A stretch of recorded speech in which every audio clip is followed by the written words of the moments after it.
জীবনে চিনি তো অনেক খেয়েছেন, কিন্তু চিনি কিভাবে উৎপাদন হয় সেটা কি জানেন? কিভাবে আখ থেকে ধাপে ধাপে চিনি তৈরি হয় সেই সম্পূর্ণ প্রক্রিয়া আজকের এই ভিডিওতে দেখাবো। তো চলুন শুরু করা যাক। আসসালামু আলাইকুম রহমতুল্লাহ। আজ আমি আপনাদের নিয়ে এসেছি বাংলাদেশের অন্যতম ঐতিহ্যবাহী শিল্প প্রতিষ্ঠান মোবারকগঞ্জ সুগার মিলে, যা স্থাপিত 1965 সালে। প্রথমেই কৃষকের কাছ থেকে আখ মিলে আনা হয়। আখবাহী টিলার গাড়িগুলো এভাবে দীর্ঘ সময় লাইনে থেকে আখগুলো ভেতরে নিয়ে আসে এবং এই গেট দিয়ে মিলের গাড়িগুলো আখ নিয়ে ভিতরে প্রবেশ করে। ভেতরে প্রবেশের পর প্রথমে আখগুলোর ওজন মেপে নেওয়া হয়। ওজন শেষে আখগুলো নিয়ে যাওয়া হয় উৎপাদন ইউনিটে। তারপর আখগুলো আনলোড করে ফেলা হয় কেন ক্যারিয়ার বেল্টের উপর।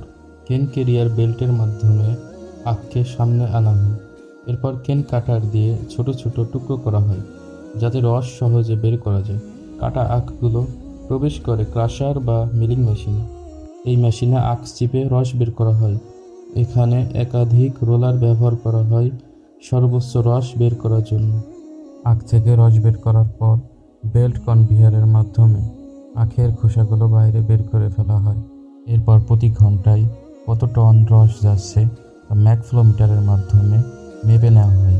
কাঁচা রস প্রথমে জুস হিটারে গরম করা হয়। এরপর রস যায় ক্লারিফায়ার ট্যাঙ্কে, যেখানে চুন ও অন্যান্য উপাদান ব্যবহার করে ময়লা ও অমেধ্য আলাদা করা হয়। পরিষ্কার রস এখনও পাতলা থাকে। এই রসকে মাল্টিপল ইফেক্ট ইভাপোরেটরে পাঠানো হয়, যেখানে পানি শুকিয়ে রসকে ঘন করা হয়। এ অবস্থায় এটাকে বলা হয় সিরাপ। এই ঘন সিরাপ প্রবেশ করে ভ্যাকুয়াম প্যানে। ভ্যাকুয়াম ও নিয়ন্ত্রিত তাপে সিরাপ থেকে ধীরে ধীরে চিনির ক্রিস্টাল দানা তৈরি হতে শুরু করে। এই মেশিন ঘূর্ণনের মাধ্যমে দানা ও তরল মোলাসেস আলাদা করে। আলাদা হওয়া ভেজা চিনি নিয়ে যাওয়া হয় সুগার ড্রায়ারে। এখানে গরম বাতাসে চিনি সম্পূর্ণ শুকানো হয়। শুকানো চিনি সুগার এলিভেটর দিয়ে সাইলোতে সংরক্ষণ করা হয়।